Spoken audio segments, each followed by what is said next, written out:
I've always been told that I'm too small, I'm not big enough, I'm not fast enough. I don't have what it takes to be the best and stay there. Sweat is necessary. Walter and Jerry had their heels, never being comfortable with just good enough. It's right now, never! It's right now, never! I prepare so no one can take what is mine. No one can replace my mind.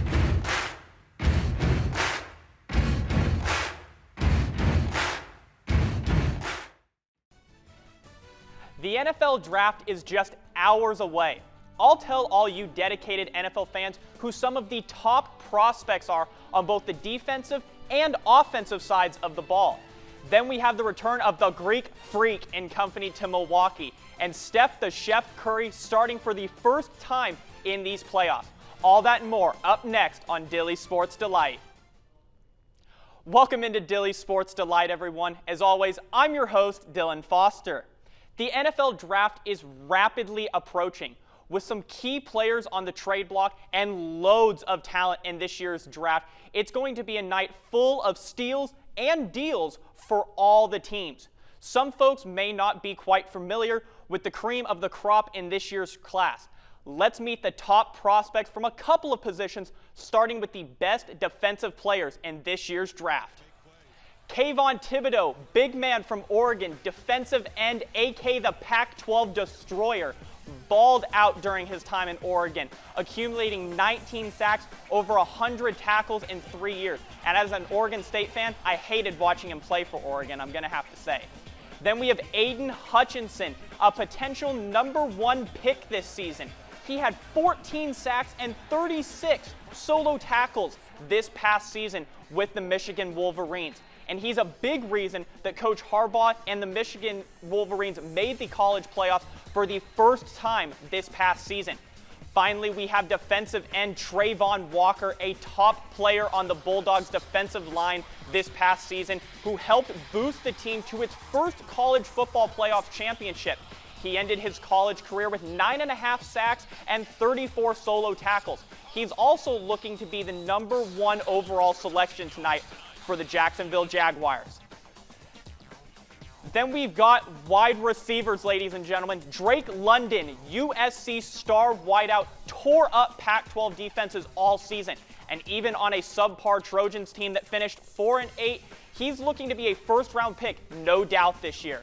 Then we have Jameson Williams, Bama stud, who had the best season of his college career this past year. Just under 1,600 receiving yards and 15 TDs for Nick Saban's squad, who came up just short in the championship game versus Georgia.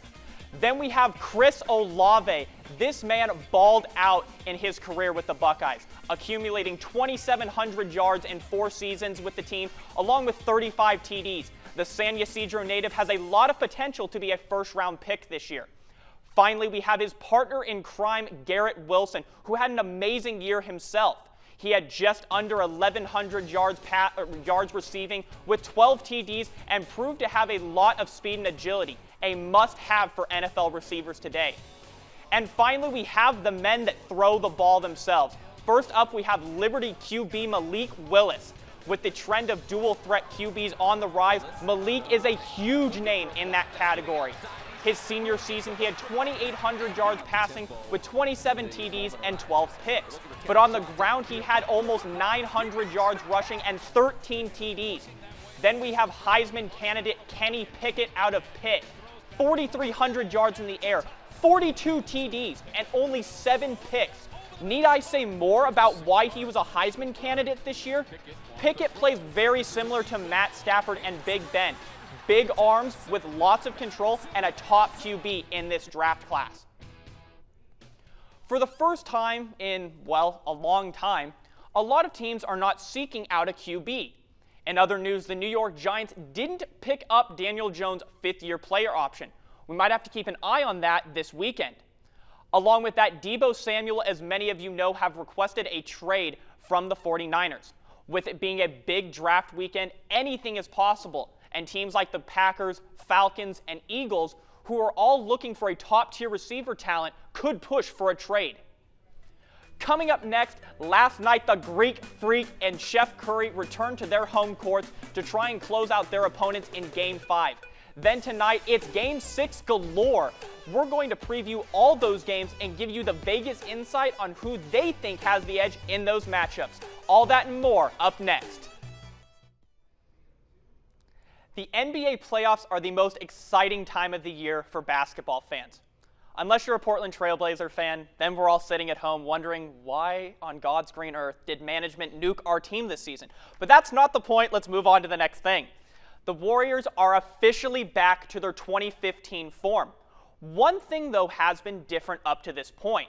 Steph Curry has been coming off the bench for the first 4 games of this series. Last night, though, he made his first start of these playoffs, and he proved he has not missed a beat since. For Jokic and the Nuggets, this is a must-win, win or go home game for them. First quarter, Klay Thompson dishes it off to Draymond for the easy dunk. Warriors up 10-7 early. Then later in the first quarter, Jordan Poole working, lands a deep 3, drains it right in Austin Rivers' face. Move on to the second quarter, Golden State up 30-25. DeMarcus Cousins gets the inside lay-in in good. 30-27, Warriors still up. Chef working outside, dishes it off to Draymond, who dishes it off to the big man inside. Warriors would go up 4. Then Chef, the Steph Curry, working, big dog, shoot that 3. Woohoo! Working big there. Warriors up 94-90 with a minute and a half left. Potential MVP candidate Jokic working inside, gets it through 2 defenders over him, proving why he's a big man MVP candidate. Draymond passes it. Warriors working it around late. Wiggins dishes it out to Gary Payton, the former Oregon State point guard, and he drains it to put the Warriors up 5, 97-92. Later, though, 99-94. Pass it back to Jokic. 3-ball off the mark. Draymond would grab the rebound, and the Warriors would go on to win 102-98. Next up, Bulls, Bucks. This is the final fight possibly for the Bulls in these playoffs, and this game was all Bucks all day long. Bobby Portis misses it, but Giannis, hard putback slam. Put it down, big dog. Then Wesley Matthews moving it around, steals the ball from DeMar DeRozan.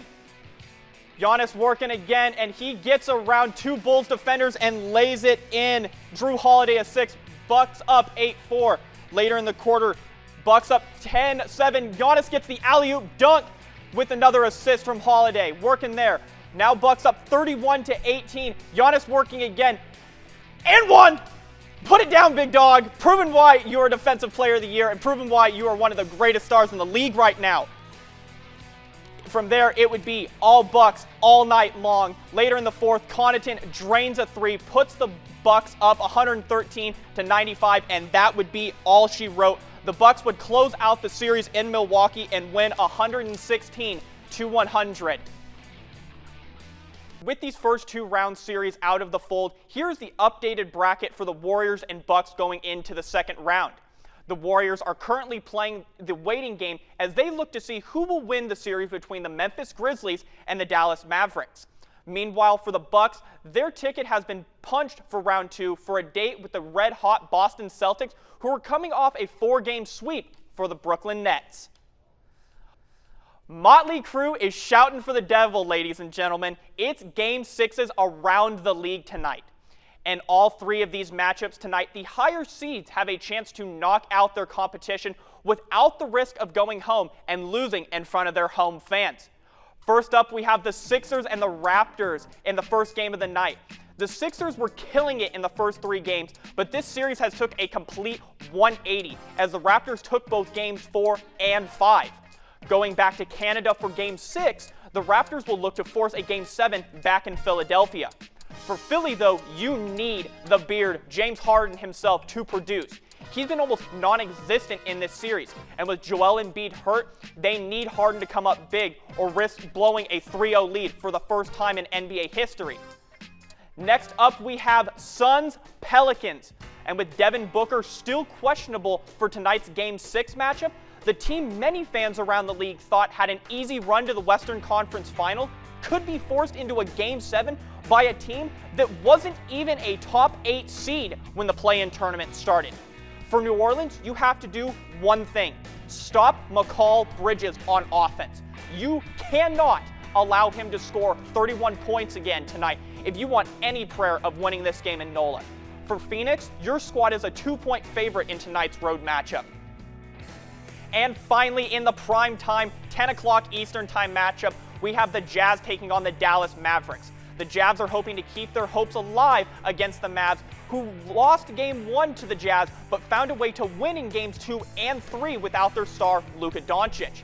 Fast forward to Game 6, with the Mavs being up 3-2, Jason Kidd needs the Slovenian star, along with fellow 2018 draft pick Jalen Brunson, to ball out like they have been to close out the Jazz. This is the closest matchup of the night, as Vegas has both teams at -110 to win.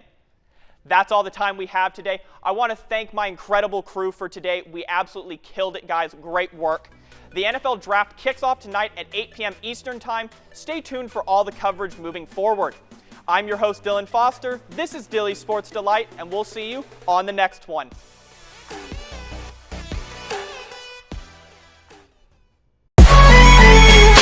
Thank you.